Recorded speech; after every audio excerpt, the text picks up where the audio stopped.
Many years ago, when Amara Okonkwo moved to Enugu after ending a 4-year relationship that nearly crushed her spirit, she told herself she would focus only on her work, her peace, and her dreams.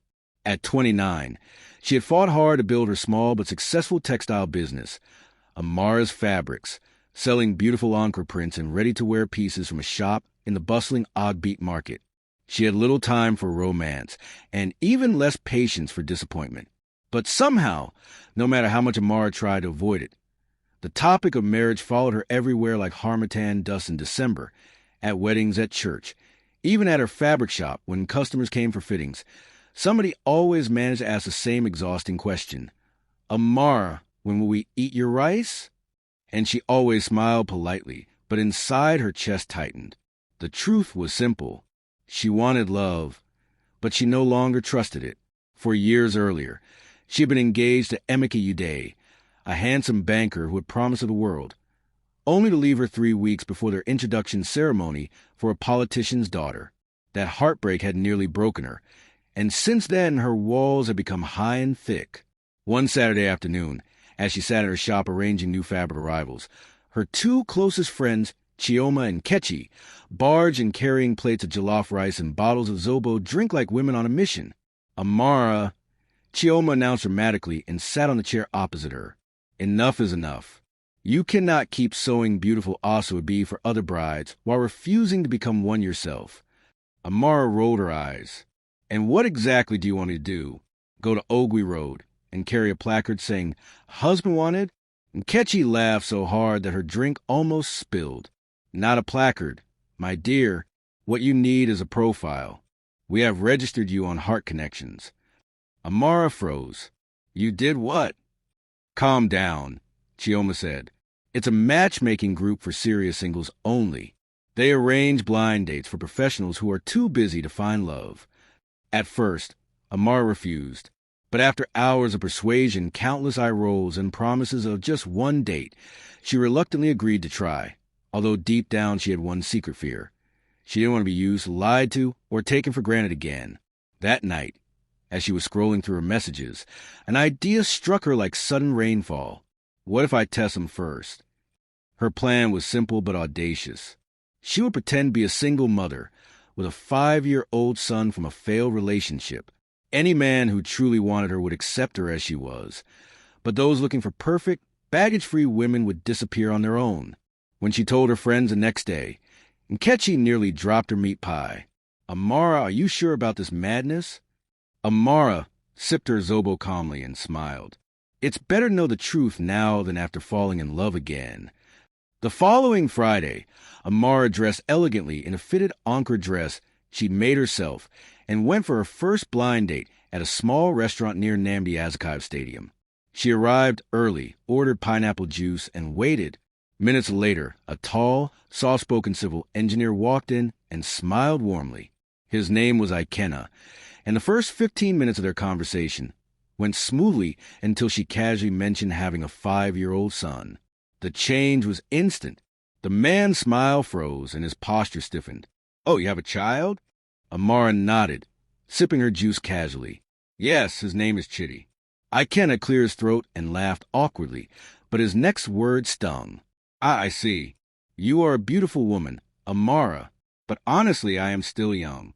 I'm not sure I'm ready to raise another man's child. She smiled politely, but inside she made a mental note. Disqualified. 2 weeks later, she met Joseph, a successful businessman who walked into Eastern Delight's restaurant wearing designer shoes and expensive perfume. He was confident, funny, and romantic until she dropped the single mother detail. He leaned back in his chair, raised an eyebrow, and said with a smirk, "So, in other words, you're a second-hand market?" Amara's cheeks burned with embarrassment, but she kept her composure and sipped her juice slowly while nodding. "I see," she said calmly. "Thank you for your honesty, because I don't do second-hand goods either." Inside, Amara wanted to pour her juice on his imported shirt, but she remembered her goal, patience, not drama. So she let him go. By the 3rd and 4th dates, the responses became predictable. One man politely excused himself to the restroom and never returned. Another bluntly said, "I want a fresh start, not ready-made responsibility. Each rejection stung more than the last, and at night, Amara would lie awake replaying their words in her head. Sometimes she wondered if her test was a mistake, but then she reminded herself of her mission. It is better to get a heartbreak now than later. And then one evening, just when she was considering giving up on the matchmaking group altogether, her phone blinked with a new message. "Hi, I'm Obina Njoku. Heart Connections matched us. Would you like to meet for coffee?" She stared at his profile picture. He was clean-shaven, well-dressed, with kind, steady eyes. Something about his message felt different. It was simple, respectful, with no forced jokes or shallow compliments. She hesitated, then typed back, "Sure, Saturday works." And for the first time in weeks, she caught herself smiling. Saturday afternoon came, and Amara arrived early at Café Chrysalis, dressed in a pastel chiffon blouse and black trousers. She sat at a corner table nervously tracing her finger around the rim of her juice glass and rehearsing her single mother story for the 100th time. Then she looked up and saw him. Obina Njoku was exactly as she expected, tall, clean-shaven, and dressed in a white shirt and navy blue chinos. He walked toward her table with a warm smile that reached his eyes. Something about his demeanor made her sit a little straighter. She was suddenly aware of her heartbeat. "Amara?" he said, and extended his hand. "Yes," she replied and stood to shake his hand. "You must be Obina." They sat, and the first few minutes passed in casual conversation. Obina ordered black coffee and a plate of meat pies. The atmosphere slowly grew comfortable because, unlike her previous blind dates, he wasn't forcing jokes, bragging about his salary, or scanning the room for prettier women. He listened when she spoke, leaned forward slightly when she described her fabric shop, and nodded thoughtfully like someone genuinely paying attention. It almost disarmed her. Almost. And then the moment she had dreaded came. She sipped her juice and gently dropped the test. "There's something I think you should know before we talk further," she said, keeping her tone casual. "I have a son. He's 5. She waited for the signs of discomfort, the frozen smile, or the gradual withdrawal she had come to expect. But Obina didn't flinch. He didn't frown. He didn't shift. And he didn't avert his eyes. Instead, he smiled and said, "Raising a child alone takes a lot of strength. I respect that.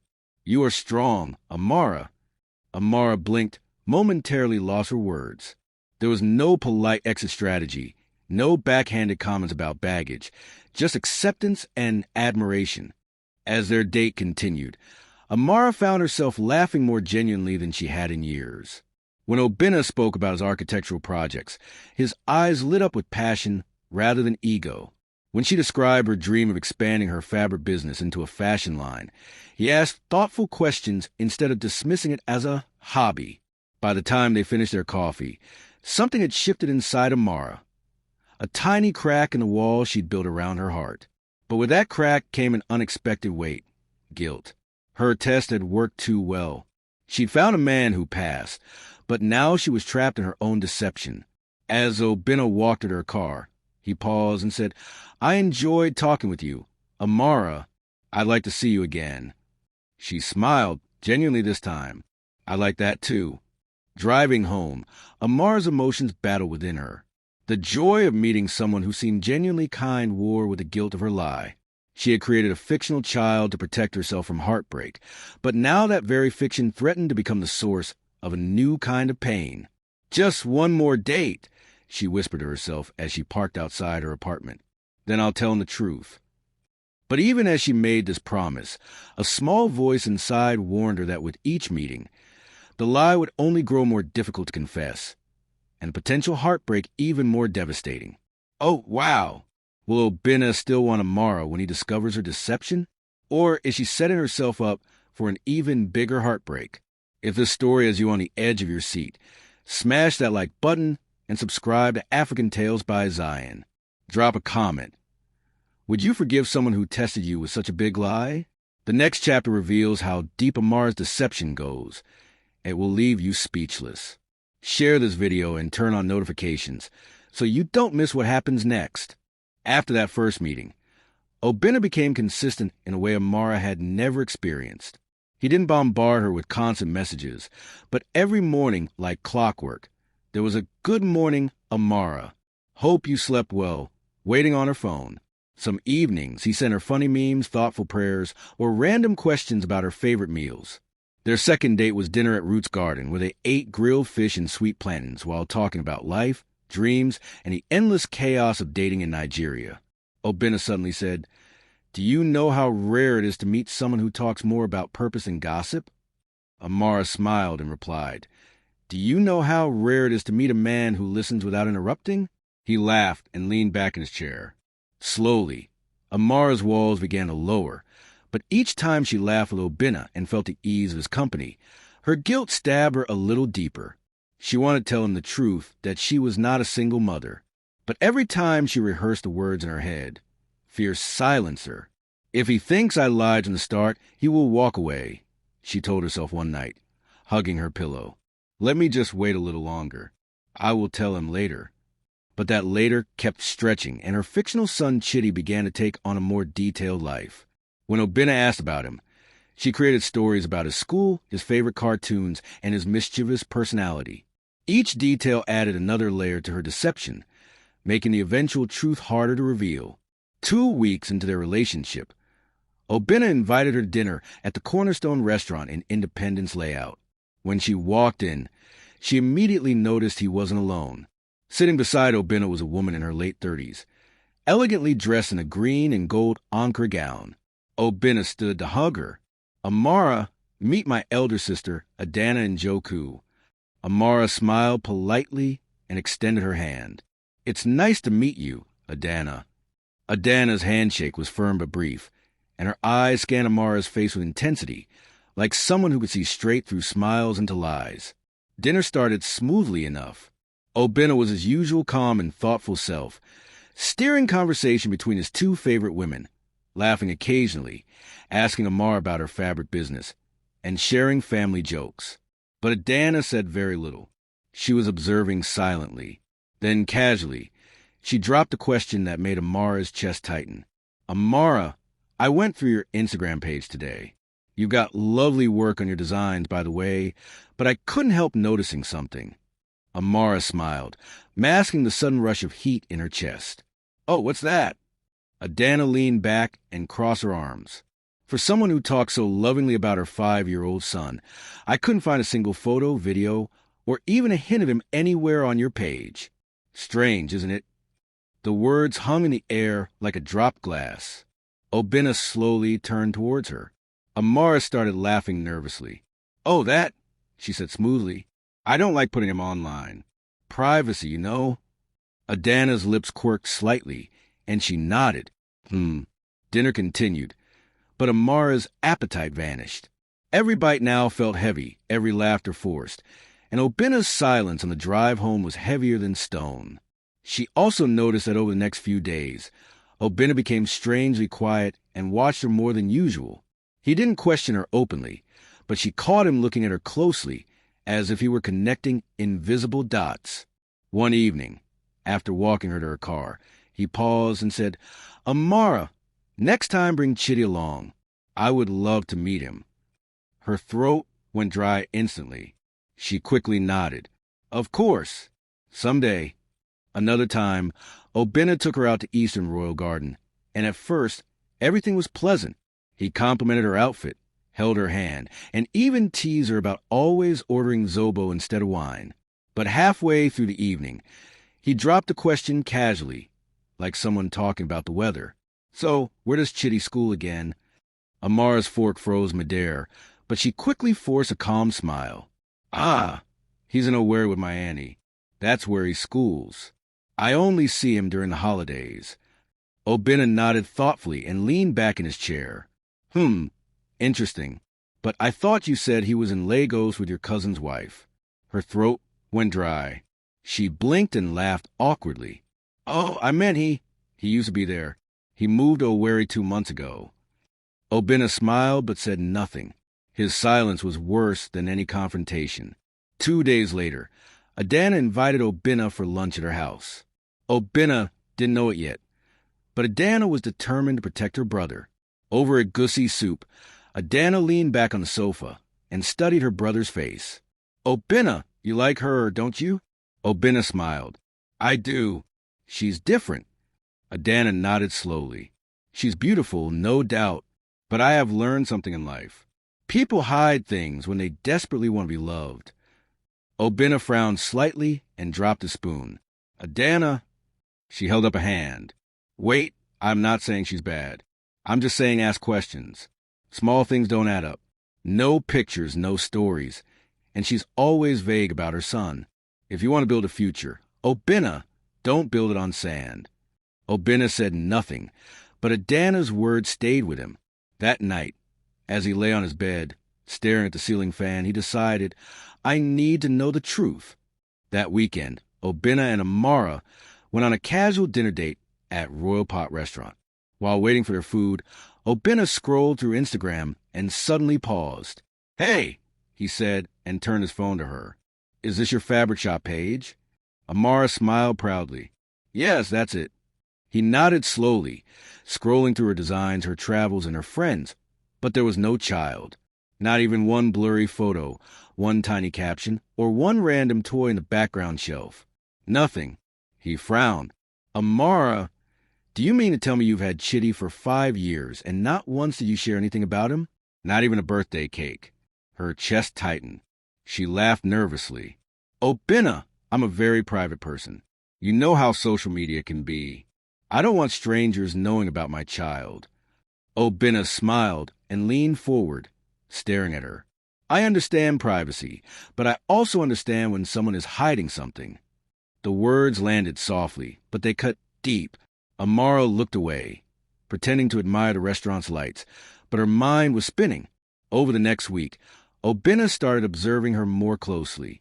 When she spoke about Chitty, her details kept shifting.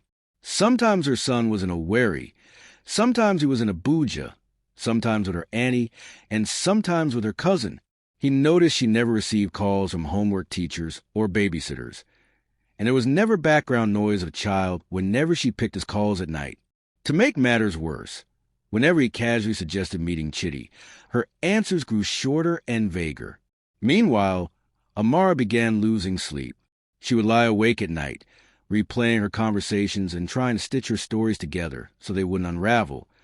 But the inconsistencies were already showing. Just one more month, she encouraged herself. I will tell him everything after I'm sure he really loves me. But what she didn't know was that Obina had already decided to test her the same way she had tested him. One Wednesday, Obina called unexpectedly. Amara, clear your Saturday. We're driving to Nsukka. Mama wants to meet you and Chitty. Amara's phone nearly slipped from her hand. What? That's like 2 hours away. He smiled. Don't worry. I'll drive. Mama already bought a gift for your son. She can't wait to meet him. For a moment, Amara couldn't breathe. Her palms grew damp and her throat tightened. Obina, Chitty is still in a wherry with my auntie right now. Perfect. Obina replied smoothly. Then we'll video call him instead. The silence from her end stretched so long that Obina thought the line had gone dead. Then he said, Amara, see you on Saturday, and ended the call before she could even respond. Amara sat frozen on her bed. Her chest was pounding, and her mind was screaming. The world she had carefully built was collapsing faster than she could control. That night, she called Chioma in panic. What have I done? He wants a video call my non-existent child. Just tell him the truth, Chioma urged. The longer you wait, the worse it will be. But what if he leaves me? He's the first good man I've met in years. And you're testing him with lies? Amara, if he's truly good, you're pushing him away with every fake story.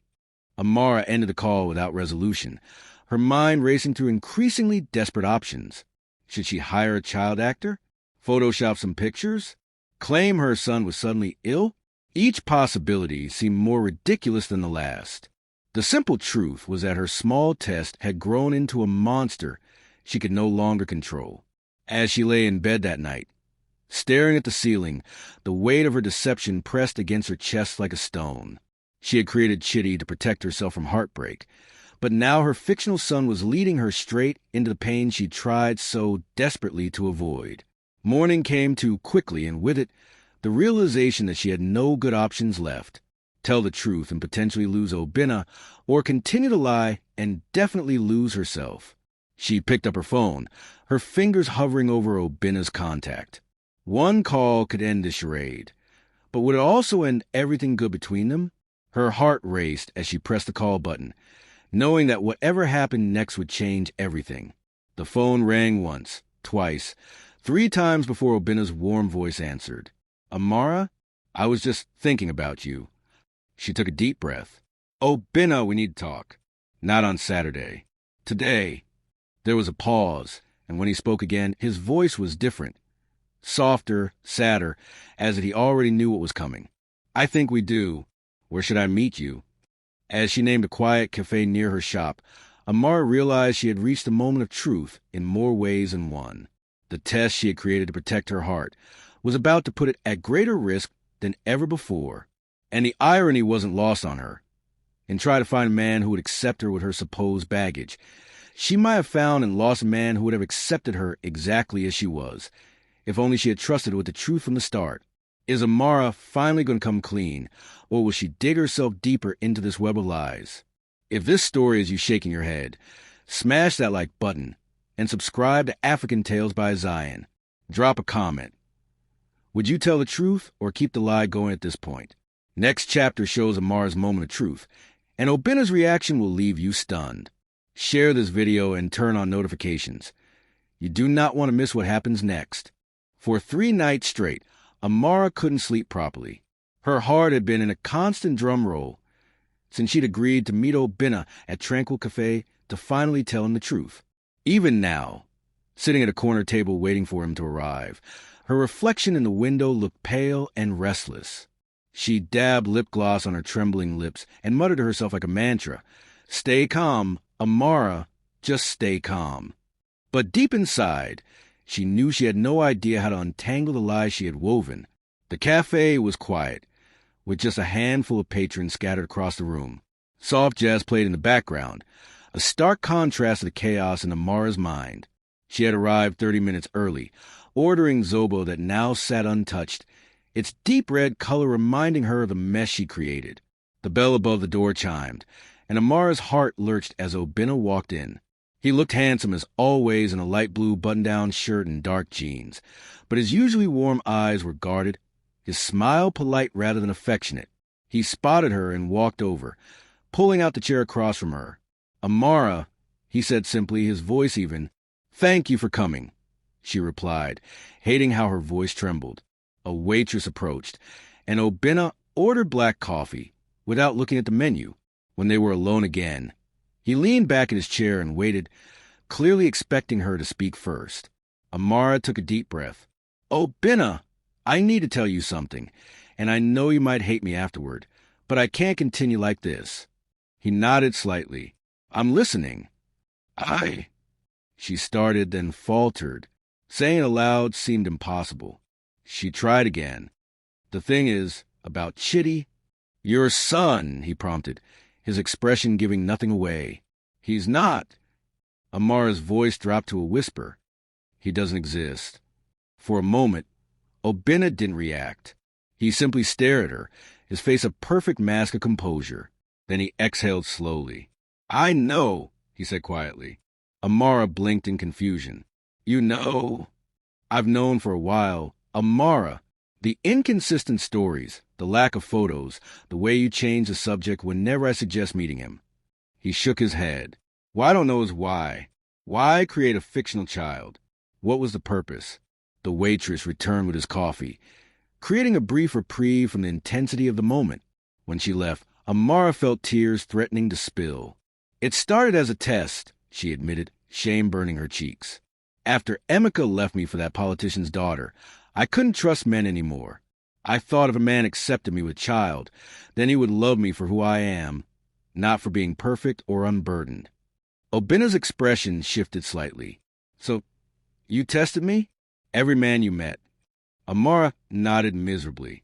"The others all failed. They called me second-hand market or made excuses. But you were different. You accepted it so completely that I didn't know how to take back the lie. And each time we met, it became harder to tell the truth. Obinna finished for her, understanding dawning in his eyes despite the hurt. Yes, she whispered. I kept telling myself next time, but next time never seemed right. I was afraid of losing you. Obinna took a sip of his coffee, his movements deliberate as he gathered his thoughts. Do you know what hurts me most, Amara? It's not the lie itself, but that you didn't trust me enough to tell me the truth, that you decided for me what I could handle, instead of letting me choose for myself. Amara's lips trembled. I was scared. Every man I've trusted has broken me. I thought if you stayed after knowing about Chitty, then you were different. I didn't mean to hurt you. For the first time, a bitter smile appeared on his lips. He rested his elbows on the table. You know what's funny? I knew after our second date. Amara stared at him, speechless.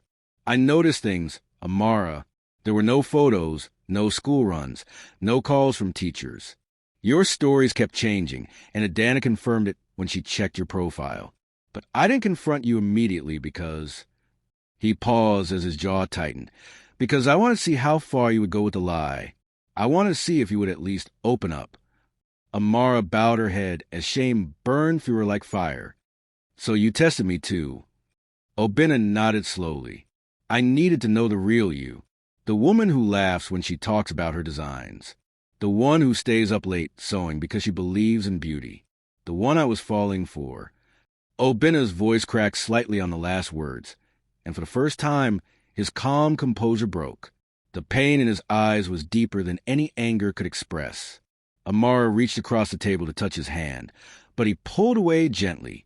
Obinna, I love you, she whispered, the words surprising even herself with their truth. I know I broke your trust, but I'm begging you. Give me a chance to make this right. Obinna looked at her, and his expression softened for the briefest moment before hardening again. I care for you too, Amara, he admitted. But love isn't enough without trust. We would just be two people hurting each other. Silence swallowed the space between them as they both sat there for minutes, the soft jazz and background now seeming mockingly cheerful against their pain. Finally, Obinna exhaled deeply and leaned back in his chair. I need time, Amara. Real time. I need to heal from this. You need to rebuild yourself too. If we are meant to find each other again, we will. But right now I can't stay. Amara opened her mouth, but no sound came out. A single tear fell down her cheek as she nodded slowly. Obinna stood up and slipped his hands into his pockets. He looked at her one last time with a mixture of affection and disappointment. Then he turned and walked away. This time, he did not look back. Amara sat alone long after the Zobo turned warm, tears streaming silently down her face. The test she created to protect herself had cost her the very thing she sought. Someone who might have truly loved her, flaws and all. When she finally left the cafe, the evening air felt cold against her tear-stained cheeks. Driving home, she realized in her effort to avoid being hurt by others, she had become the author of her own pain. The next morning, Amara woke to her phone buzzing incessantly. It was Chioma. Have you seen what's happening? Her friend asked without greeting. What do you mean? Amara replied, her voice still hoarse from crying. Check your WhatsApp. There's a group chat going around. Adana has been talking. With dread pooling in her stomach, Amara opened WhatsApp to discover multiple messages from friends and acquaintances. Someone had added her to a group called Market Wisdom, and the pinned message made her heart sink. Ladies, please let's advise our brothers. Oh, a woman who builds love on deception will destroy their future. Always protect their hearts. Below were dozens of messages from strangers discussing her name, her fabric shop, and her scam. It was public now. There was no hiding anymore. Within days, the gossip spread like wildfire through Enugu. Regular clients who used to walk into her fabric shop with bright smiles now stopped coming entirely. Orders slowed down, and her phone grew quiet. One afternoon, Mama Grace, one of her most loyal customers, called her. My daughter, forgive me. Oh, but I cannot place orders for now. I heard some things at the church women's meeting. People are saying you are not straightforward. Amara sat frozen at her sewing table with the phone trembling in her hand. She managed to whisper, I understand, Mama. Thank you. That night, she closed her shop early and sat on the floor surrounded by colorful fabrics that once brought her joy, hugging her knees and weeping uncontrollably. The beautiful business she'd built with years of hard work was crumbling because of one misguided decision. 2 days later, Nkechi stormed into shop, holding 2 plates of jollof rice and 2 bottles of chilled zobo. She dropped them on the table, crossed her arms, and glared at Amara's tear-stained face. This crying must end. Amara, you can't stay like this forever. Amara lifted her red, swollen eyes. You don't understand, Nkechi. I destroyed everything. My business, my reputation, Obinna, everything. No, Nkechi said firmly as she sat beside her. You made a mistake. Yes, but you didn't kill anybody.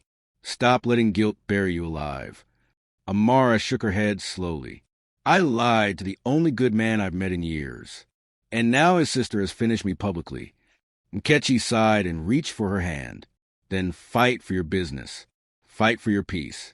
And if you still love Obinna, fight for him too. How? Amara asked, desperation in her voice. How do I fight against what everyone is saying about me? By showing them who you really are, Nkechi replied.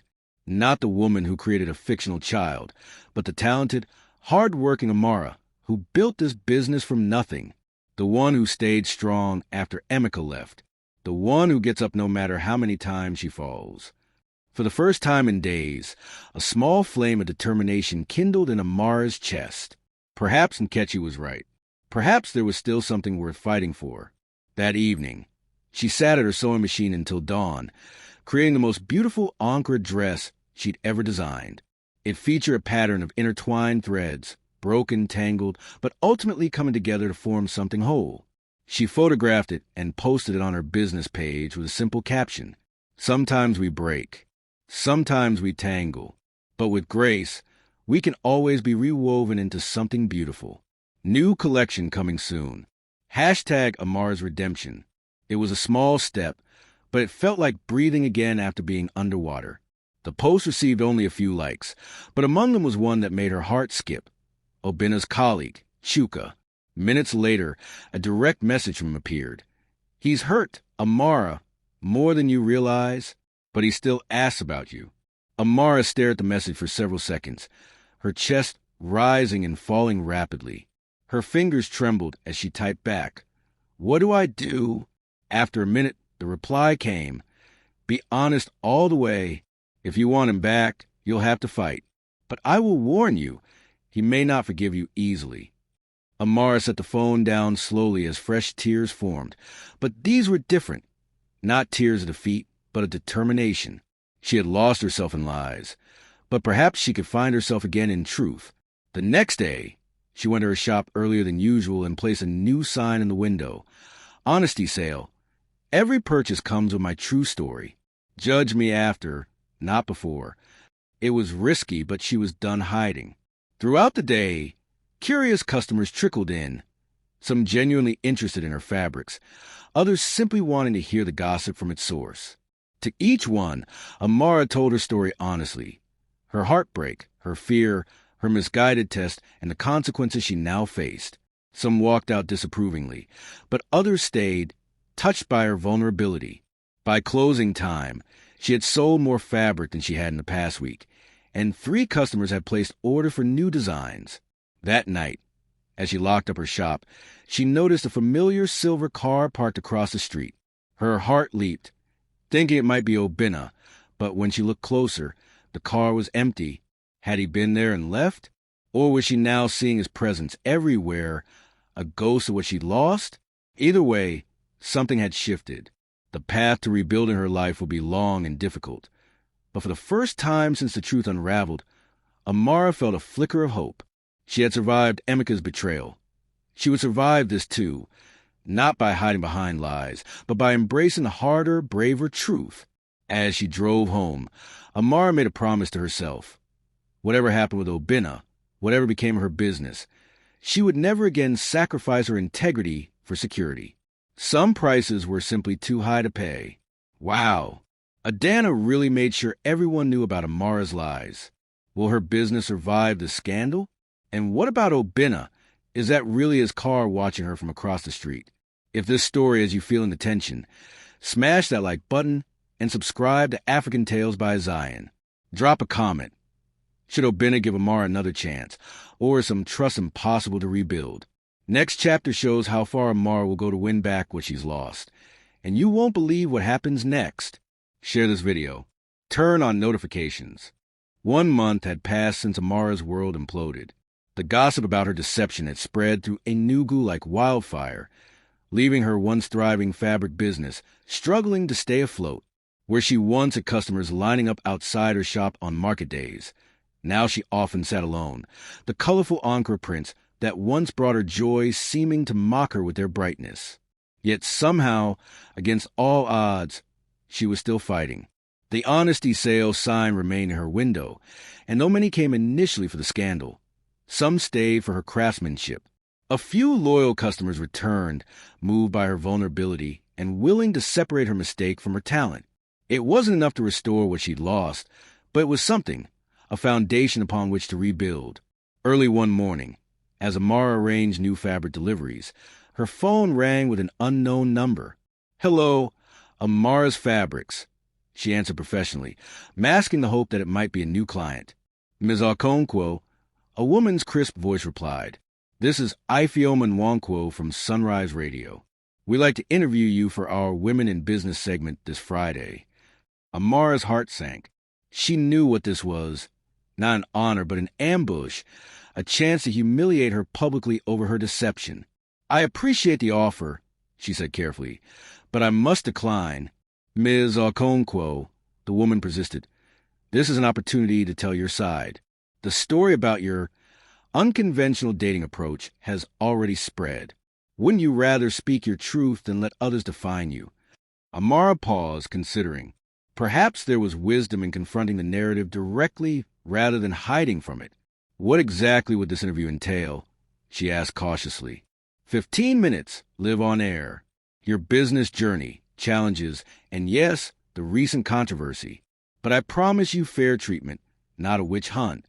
After a moment's hesitation, Amara agreed. Friday morning, then. As she hung up, doubt immediately flooded her. Was this brave or foolish? Would speaking publicly help her reclaim her story, or would it simply expose her to more judgment? That evening, as Amara locked up her shop, she spotted that same silver car across the street, the one that reminded her of Obinna's. This time, she walked toward it purposefully, determined to see if her mind was playing tricks on her. The car pulled away before she could reach it. With a heavy sigh, she returned to her own vehicle. As she drove home, her thoughts drifted to Obinna. Not a day passed without her wondering where he was, what he was doing, whether he ever thought of her. The wound of his absence remained fresh, a constant ache beneath her attempts to rebuild. At home, she opened her laptop and navigated to his social media profiles, something she promised herself she wouldn't do. His Instagram showed nothing new, but on Facebook, a recent photo made her breath catch. Obinna at a construction site, pointing at blueprints, his face serious in concentration. He looked thinner, or perhaps it was just the angle. The comments beneath the photo were filled with praise for his architectural work, including one from Adana. "So proud of you, brother. Your best work comes after the storm." Amara closed the laptop quickly, tears stinging her eyes. The storm, Adana referred to as her, the woman who had tested Obinna's heart with lies. Friday arrived too quickly.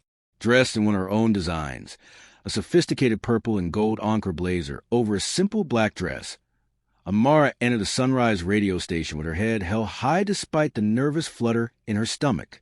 The receptionist directed her to the recording studio where Ifeoma, a sharp-eyed woman in her 40s, greeted her with a professional handshake. "We go live in 10 minutes, she explained, gesturing to a chair across from her own. "Just speak naturally. Address me, not the microphone, and remember, you're here to tell your story, not defend yourself." "Is there a difference?" Amara asked wryly. Ifeoma's expression softened. "A world of difference.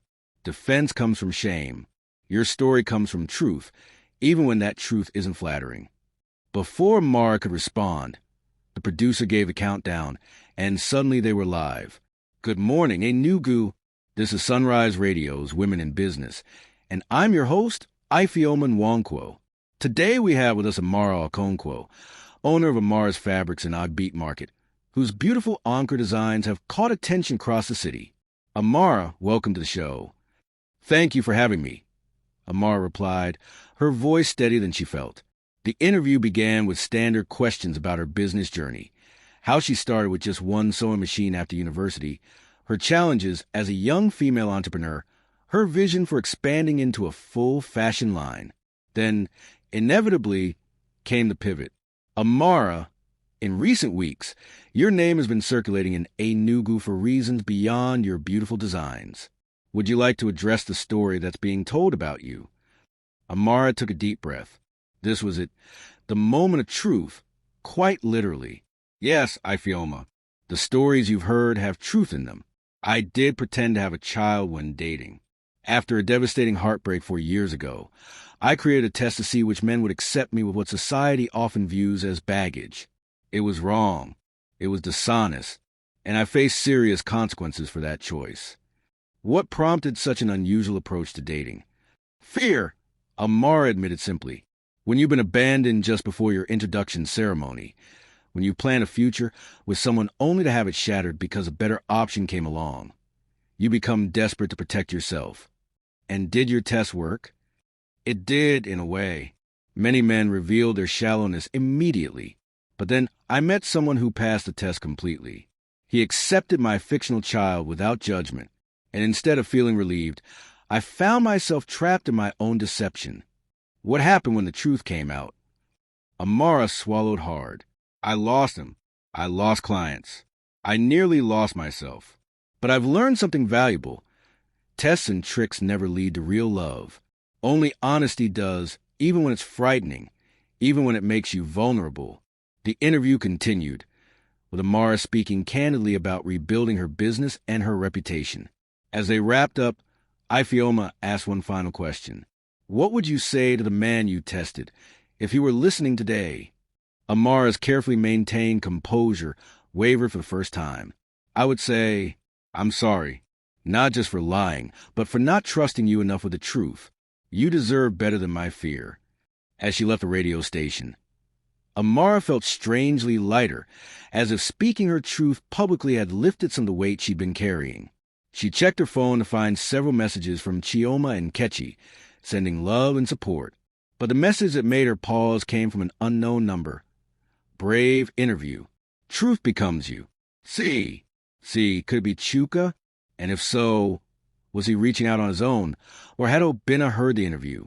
That afternoon, her shop saw more visitors than it had in weeks. Some came out of curiosity after hearing the interview, others to express support or place orders. By closing time, Amara felt a fragile hope taking root. Perhaps honesty, even painful honesty, could indeed be the foundation of her fresh start. As she was counting the day's earnings, modest, but better than recent weeks, the shop bell jingled. She looked up, ready to explain she was closed, only to freeze at the sight of the tall figure in the doorway. Adana Njoku, elegant as ever in a teal anchor dress, stood regarding her with an unreadable expression. We're closed, Amara said, her voice coming out more sharply than intended. Adana closed the door behind her, but remained near it. I heard your interview this morning. Amara said nothing, simply waiting. This woman had played a significant role in exposing her lie and damaging her reputation. What more could she want? You were honest, Adana continued, her tone neutral. More honest than I expected. I've learned my lesson about lying, Amara replied. What do you want, Adana? To see how successful your campaign against me has been. A flicker of something, perhaps discomfort, crossed Adana's face. I didn't come to gloat. I came because my brother heard your interview too. Amara's heart jumped painfully in her chest. Obina? He hasn't been himself since. Everything happened. Today was the first time I saw him truly react to anything. Adana moved further into the shop, examining a bolt of fabric with deliberate casualness. He misses you, though he won't admit it. Why are you telling me this? Amara asked, suspicion edging her tone. You were quick enough to spread the story about my deception. Adana turned to face her directly. I was protecting my brother, just as I am now. By telling me he misses me, how does that protect him? Because he's too stubborn to reach out himself. And because... Adana hesitated, showing vulnerability for the first time. Because I may have been overzealous in my protection. The gossip spread further than I intended. Amara almost laughed at the understatement. Overzealous? You nearly destroyed my business. People I've known for years stopped speaking to me. I know. Adana had the grace to look ashamed. That's why I'm here. Not just for Obinna, but to apologize. I wanted to warn people about you, not ruin you. The apology, unexpected as it was, caught Amara off guard. For weeks, she had imagined Adana as a one-dimensional villain, not a sister who had gone too far in protecting someone she loved. What do you expect me to do with this information? Amara asked finally. Nothing, if you moved on. But if you haven't... Adana reached into her purse and pulled out a business card. This is the address of his current project site. He works late on Tuesdays and Thursdays, usually alone after 6. She placed the card on a nearby table. What you do with that information is your choice. After Adana left, Amara stared at the card for a long time. The idea of seeing Obinna again filled her with equal parts longing and terror. What if he rejected her? What if he had only listened to the interview out of curiosity, not because he cared? But what if there was a chance, however small, to make things right? That Thursday evening, Amara found herself driving to the address on Adana's card. A new office complex under construction in Independence layout. As she pulled into the nearly empty parking lot, she spotted Obinna's car immediately. So it had been him watching her shop after all. For 15 minutes, she sat in her car, debating whether to go in or drive away.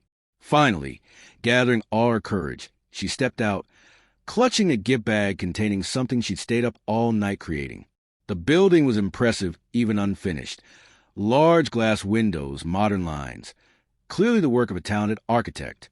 She found the temporary office easily, and through the window, she could see Obinna at a desk, bent over blueprints, his brow furrowed in concentration. Watching him unobserved, Amara felt the full weight of what she had lost.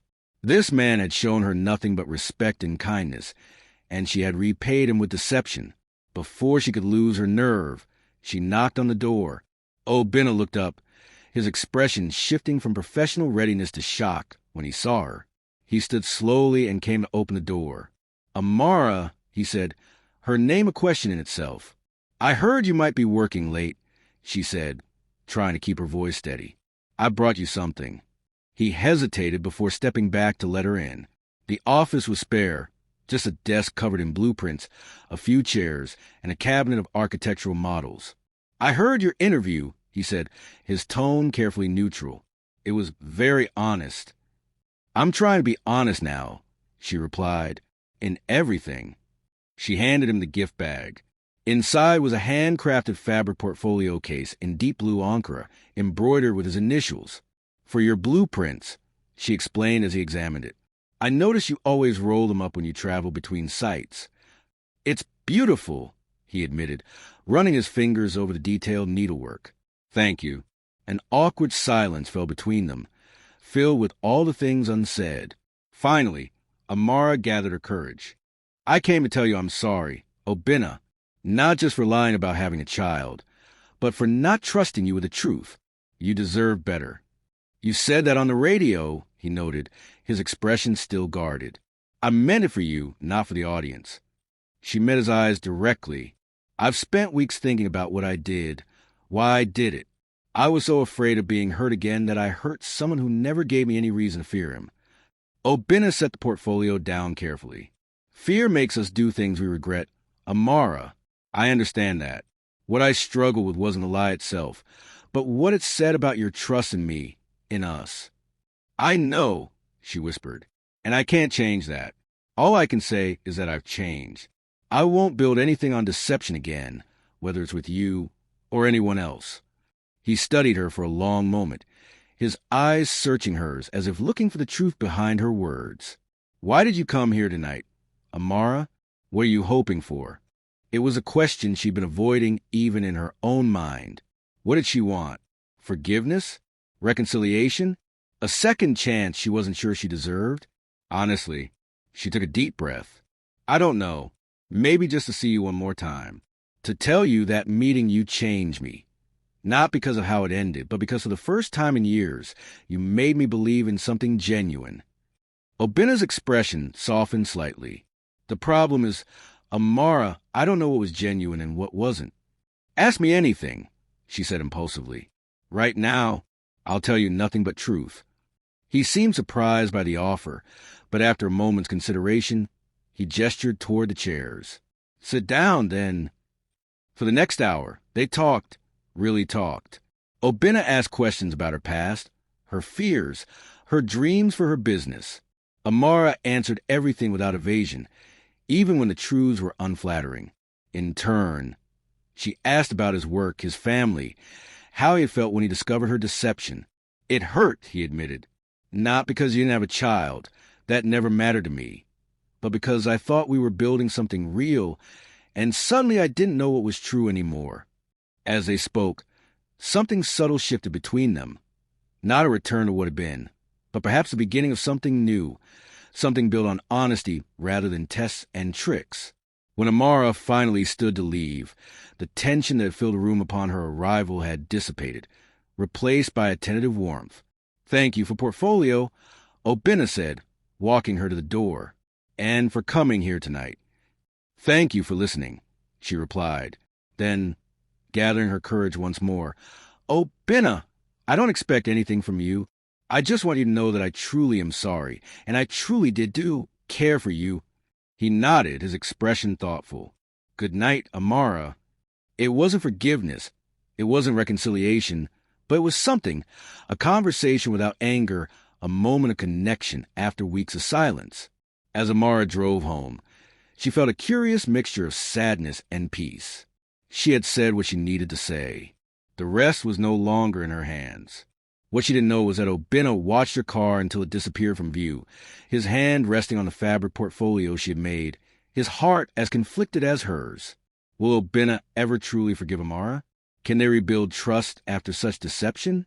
If this emotional roller coaster has you invested, smash that like button and subscribe to AfricanTales by Zion. Drop a comment. Do you believe some mistakes deserve second chances? The final chapter reveals if love can triumph over broken trust, and the ending will leave you breathless. Share this video with anyone who's ever made a mistake in love. Turn on notifications. 6 months had passed since the night Amara had visited Obina at his construction site. 6 months of rebuilding, not just her business, but herself. The radio interview had marked a turning point. While some people continued to whisper about her deception, many others appreciated her honesty and courage in facing her mistake publicly. Slowly, customers returned to Amara's fabrics. Some even brought friends, curious to see the designs created by the woman who had become something of a local legend. Amara poured herself into her work with renewed purpose. She expanded her offerings beyond fabric sales to include a small collection of ready-to-wear pieces that showcase her talent for combining traditional patterns with modern silhouettes. She took business classes at the local community center, learning how to better manage her finances and market her brand. Most importantly, she embraced honesty in every aspect of her life, not just as a reaction to her mistake, but as a foundation for moving forward. No more masks, no more tests, no more hiding behind fabricated stories. On this particular morning, Amara hummed softly as she prepared her shop for a special event, the launch of her new collection, Truth in Pattern. The pieces feature designs inspired by Igbo symbols of integrity and rebirth, each garment telling a story of transformation. It was her most personal work yet, and despite her nervousness, she felt proud of what she had created. Chioma and Kechi arrived early to help set up, arranging refreshments and hanging the final pieces on display racks. This is beautiful, Amara, Chioma said, admiring a flowing dress with intricate embroidery along the neckline. Your best work yet. Thank you, Amara replied, adjusting a mannequin scarf. It feels different this time, more meaningful. And Kechi squeezed her shoulder supportively, because it comes from a real place. Not fear, not pretense, just you, as they put the finishing touches on the display. Nkechi casually mentioned, I heard Obina's firm won the contract for the new cultural center. It's going to be their biggest project yet. Amara's hand stilled briefly before continuing their work. That's wonderful. He deserves the recognition. Have you spoken to him since? Chioma let the question hang delicately. No, Amara admitted, after that night at his office. There had been no calls, no messages, no sightings of his car across from her shop. Whatever door had opened briefly between them seemed to have closed again, gently this time, without the slam of anger, but closed nonetheless. Well, Nkechi said, changing the subject with deliberate brightness, let's focus on today. Your moment. This collection is going to put Amara's fabrics back on the map. By noon, the shop was transformed. Colorful fabric installations hung from the ceiling. The new collection displayed prominently on mannequins and racks, and a small area had been set up for Amara to explain her inspiration to guests. A local caterer had provided small bites of traditional foods, and soft high-life music played in the background. The launch was scheduled for 2 p.m., but as early as 1:30, people began to arrive. Former customers, friends, even a few local fashion bloggers Chioma had invited. Amara greeted each one warmly, her nervousness giving way to genuine joy as she saw the positive reactions to her work. At precisely 2 p.m., she stood before the gathered crowd to officially welcome them. Thank you all for coming today, she began, her voice steady despite her racing heart. This collection, Truth in Pattern, represents a journey for me, from deception to honesty, from fear to courage. Many of you know my story, the mistake I made and its consequences. She paused, meeting the eyes of several attendees who nodded in acknowledgement. But today isn't about that mistake. It's about what comes after, how we rebuild, how we transform our failures into something beautiful. As she continued her short speech, explaining the symbolism behind various designs, the shop door opened quietly. Amara glanced up automatically to acknowledge the newcomer and felt her words falter momentarily. Obina stood just inside the entrance, dressed in a crisp white shirt and navy slacks, his expression unreadable as he listened to her speak. Beside him was his sister Adana, who offered Amara a small, encouraging smile. Recovering quickly, Amara finished her presentation, inviting guests to explore the collection and enjoy the refreshments. As the crowd dispersed throughout the shop, she made her way toward Obina and Adana, her heart pounding against her ribs. Thank you for coming, she said, managing a genuine smile despite her nervousness. This is a pleasant surprise. Adana saw the announcement online. Obina explained. She suggested we stop by. I wouldn't have missed it, Adana said, her tone warmer than Amara had ever heard it, especially after seeing previews of the collection. Your work is exceptional, Amara. The compliment, coming from a woman who had once been her fiercest critic, left Amara momentarily speechless. Thank you, she finally managed. That means a lot, especially from you. As Adana moved away to examine the displayed dress more closely, Amara found herself alone with Obina for the first time in months. Congratulations, he said, gesturing to the busy shop around them. You've clearly worked hard for this. I have, she agreed. It's been a rebuilding process in many ways. I use the portfolio you made, he offered unexpectedly. Every day. It's perfect for the cultural center blueprints. Amara smiled, touched that he'd mentioned it. I'm glad, and congratulations on winning that contract. It sounds like an exciting project. A slightly awkward silence fell between them, filled with unspoken words and questions. Finally, Obina cleared his throat. Would you have time to talk? Not now, obviously, he added, glancing at the busy shop. But perhaps tomorrow? Over coffee? The simple question sent Amara's pulse racing. Yes, she replied, trying to keep her voice casual. I'd like that. With a nod and a small smile, Obina rejoined his sister, and together they continued browsing the collection. Amara forced herself to focus on her other guests, though her mind kept returning to the fact that Obina had come and had asked to see her again. The launch proved to be a tremendous success. By closing time, Amara had sold nearly half the new collection, and taken orders for custom pieces from several customers. Local fashion bloggers had posted enthusiastic reviews with photos, already generating online interest. But more valuable than the sales was a sense of vindication. She had transformed her setback into a stepping stone. The following afternoon, Amara arrived at Cafe Chrysalis 15 minutes early, choosing the same corner table where she and Obinna had shared their first date. The symmetry wasn't lost on her, once again waiting nervously, heart pounding, uncertain of what would unfold. When Obinna entered, his confident stride and warm smile sent a familiar flutter through her chest. He looked good, his shoulders relaxed, his eyes clear and bright. Whatever the past months had held for him, they hadn't dimmed his presence. "You're early," he noted as he sat across from her. "So are you," she countered with a small smile. They ordered black coffee for him, Zobo for her, and for a few minutes discussed safe topics. Her successful launch, his cultural center project, the unusually heavy rains that season. Then, as their drinks arrived, Obinna set his cup down deliberately and met her eyes. "I've thought about you, Amara, often." The simple admission hung in the air between them, weighted with possibilities.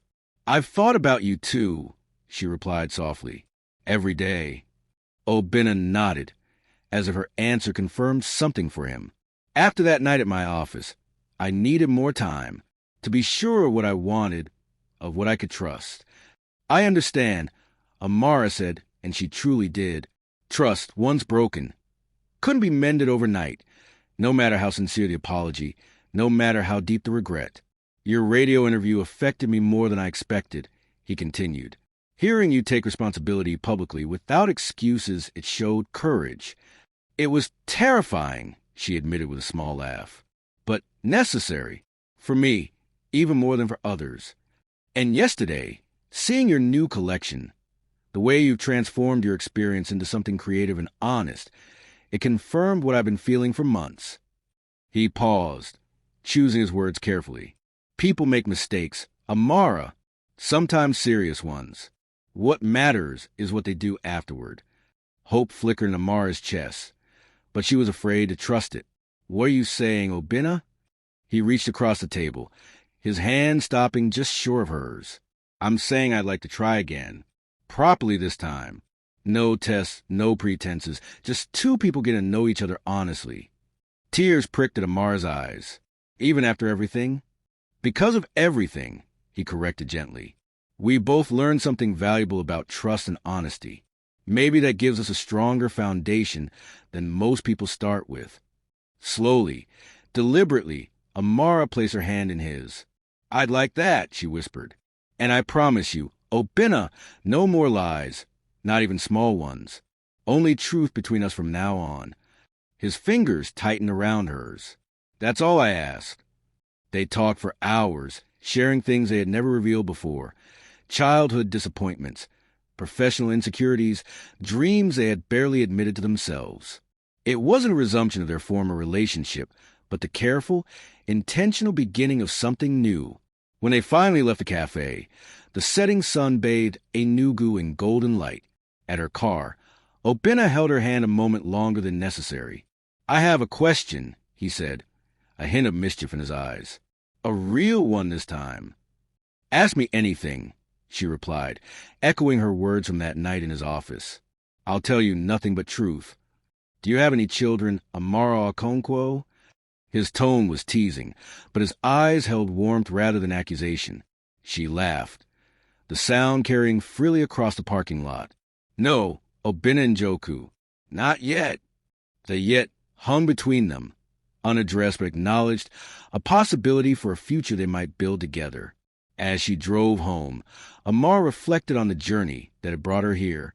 A misguided test born of fear had nearly cost her everything, but it also taught a most valuable lesson of her life, that real love couldn't be tested or tricked into revealing itself. It could only be nurtured through honesty, even when that honesty made you vulnerable. The next morning, Amara arrived at her shop to find a small package waiting at the door. Inside was a beautiful journal bound in leather, with a note in Obinna's neat handwriting. "For new beginnings," written in truth. "Oh," she held the journal to her chest, smiling as the first customers of the day approached. Whatever story she and Obinna would write together, whether friendship, love, or something in between, it would be authentic. No more tests, no more lies.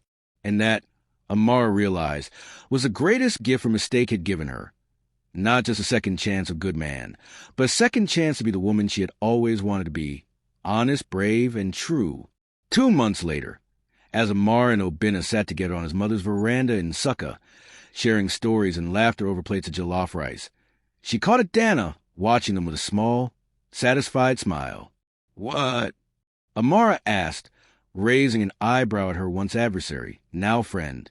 Adana shook her head, her smile widening, just thinking that sometimes the hardest paths lead to the best destinations.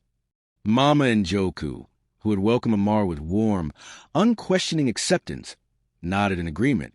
"Life is like fabric," she said, fingering the beautiful Ankara scarf Amara had brought her.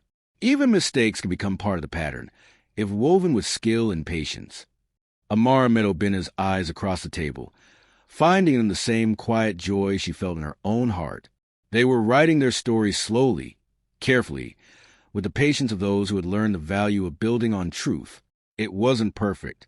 There were still moments of doubt, questions that needed answering, trust that continued to strengthen with each honest conversation. But it was real, and after everything, that reality was more beautiful than any fiction Amara could have created. What a journey. From testing men with lies to finding true love through honesty, Amara's story shows us that real connection can only come through truth. If this happy ending touched your heart, smash that like button and subscribe to African Tales by Zion. Drop a comment. What lesson did you take from Amara and Obinna's story? Was Adana right to expose the truth, or should she have let Obinna handle it himself? Share this video with someone who needs to hear that honesty is always the best foundation for love. Turn on notifications so you never miss another powerful story from African Tales by Zion. Until next time, remember, in love and in life, truth always weaves the strongest pattern.